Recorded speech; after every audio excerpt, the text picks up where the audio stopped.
When a hurricane hits a city, property values don't just drop, they collapse in ways that reshape who can afford to live there for decades. After a major disaster strikes, the first thing that happens is supply shock.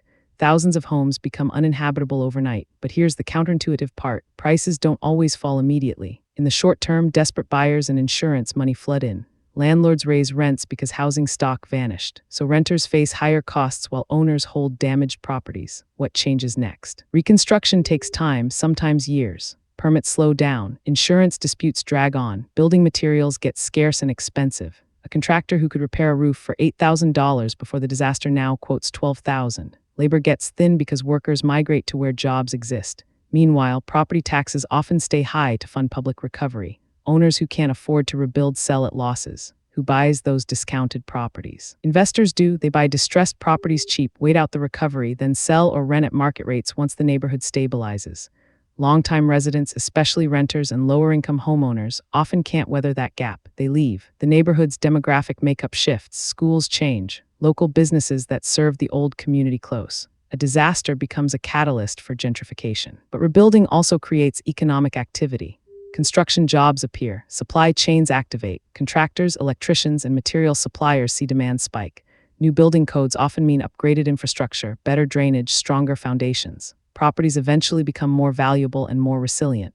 The market recovers, usually within 5 to 10 years. What determines whether a neighborhood bounces back or permanently declines? Location and wealth matter most. Downtown areas with diverse businesses and strong tax bases rebuild faster.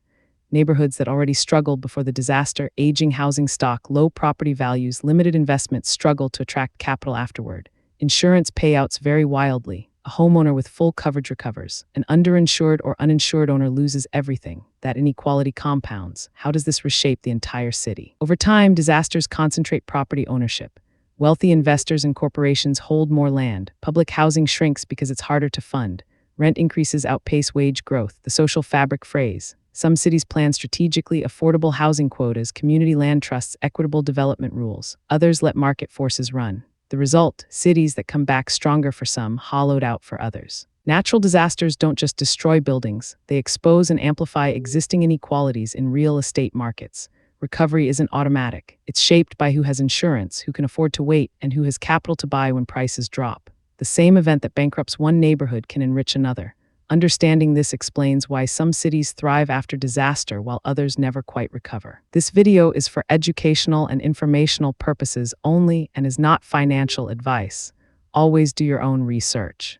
Subscribe to get the economic stories behind how cities actually work, new deep dives every week.